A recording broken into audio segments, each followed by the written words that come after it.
પેકેટની લે વેફરને ટક્કર મારે તેવી crunchy wafer. Hello friends, welcome to kitchen art.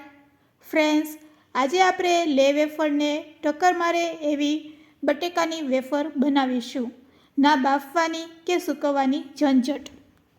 ફક્ત 10 મિનિટ લાગે છે બનતા. તો ચાલો બજાર કરતાં સસ્તી અને ઇન્સ્ટન્ટ બની જાય તેવી બટેકાની વેફર બનાવીશું. રેસીપી સારી લાગે તો લાઈક અને શેર કરજો. અને મારી ચેનલ ઉપર નવા હોય અને મારી ચેનલને હજુ સબસ્ક્રાઈબ ન કરેલ હોય તો સબસ્ક્રાઈબ કરી બાજુનું બેલ બટન દબાવવાનું ભૂલશો નહીં, જેથી કરીને તમને મારા નવા વિડીયોનું નોટિફિકેશન મળતું રહે. 10 મિનિટમાં જ તમારી વેફર બનીને રેડી થઈ જશે. જ્યારે તમે બનાવશો આ રીતે બટેટાની વેફર, તો સૌપ્રથમ આપણે 3 મોટી સાઇઝના બટેટા લેશું. અહીંયા આપણે મોટી સાઇઝના બટેટા પસંદ કરવાના અને તેની છાલને આપણે પીલરની મદદથી દૂર કરી લેશું. મોટા બટેટા હશે તો વેફર પણ સરસ મોટી બનશે. તો બસ આપણે પહેલાં બધા બટેટાની છાલ આ રીતે દૂર કરી લેશું. તો ફ્રેન્ડ્સ, અહીંયા બટેટાની છાલ આપણે દૂર કરી લીધી છે.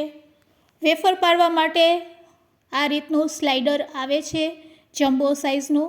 બસ તેના ઉપર આપણે આ રીતે બટેટાને ગોઠવી લેશું અને સ્લાઇડર વડે આપણે બધી વેફર પાડી લેશું. તો બસ ફ્રેન્ડ્સ, આ રીતે તમે જોઈ શકો છો. મોટા બટેટા હશે તો તેની સ્લાઇસ પણ મોટી પડશે. તો બસ આ રીતે આપણે બટેટાની સ્લાઇસ પાડી લેશું.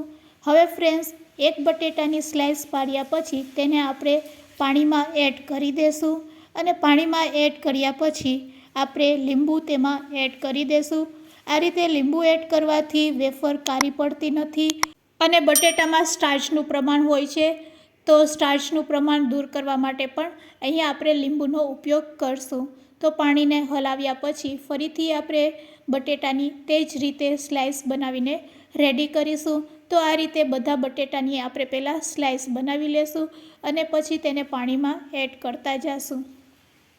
તમારે જેટલી ક્વોન્ટિટીમાં બટેટા લેવા હોય તેટલી ક્વોન્ટિટીમાં તમે લઈ શકો છો અને પહેલાં તેની આ રીતે વેફર બનાવીને રેડી કરતા જવાની અને તેને પાણીમાં એડ કરતા જશો એટલે વેફર કાળી જરા પણ નહીં પડશે. હવે તમે જોઈ શકો છો, અહીંયા આપણે બધી વેફર બનાવીને રેડી કરી લીધી છે. બટેટાના પાછળના ભાગને આપણે ચાકુથી કટ કરીને તેને પણ લઈ લેશું. તો ફ્રેન્ડ્સ, અહીંયા આપણી બટેટાની સ્લાઇસ બનીને રેડી છે, તમે જોઈ શકો છો. અને બટેટામાં રહેલું સ્ટાર્ચ છે તે પણ પાણીમાં દેખાઈ રહ્યું છે. તો હવે આ સ્ટાર્ચને આપણે દૂર કરવાનું છે. તેના માટે આપણે વેફરને આ રીતે જ પાણીમાં ધોશું. 2 વાર આ રીતે ધોવાથી આપણી વેફર છે એ એકદમ સરસ વ્હાઈટ દેખાશે. તો હવે આપણે ચોખ્ખા પાણીમાં તેને આ રીતે ટ્રાન્સફર કરી દેશું. બસ 2 વાર આ રીતે કરશો એટલે તમારું પાણી એકદમ નીટ એન્ડ ક્લીન થઈ જશે. બટેટાની સ્લાઇસમાં બિલકુલ પણ સ્ટાર્ચ નહીં રહેશે. તો હવે તમે જોઈ શકો છો, પાણી એકદમ નીટ એન્ડ ક્લીન દેખાઈ રહ્યું છે અને આપણી વેફર પણ એકદમ વ્હાઈટ લાગે છે.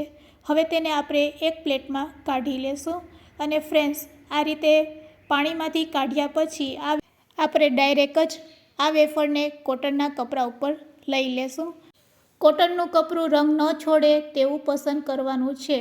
ફ્રેન્ડ્સ, આ એક જ વાતનું તમારે ધ્યાન રાખવાનું છે, નકર આપણી વેફર પણ કલરવાળી થઈ જશે.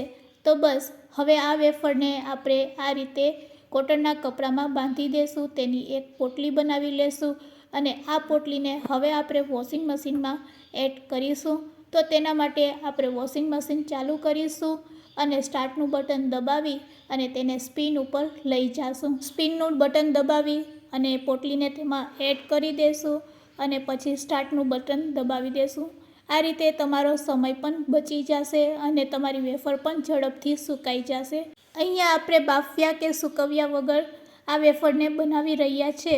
તો ફ્રેન્ડ્સ, હવે આપણે આ પોટલીને ખોલીશું તો તમને વિશ્વાસ નહીં આવશે કે આ રીતે પણ આપણે વેફરને સૂકવી શકીએ છીએ. તો છે ને એકદમ ઝડપથી વેફરને સુકાવવાનો આઈડિયા.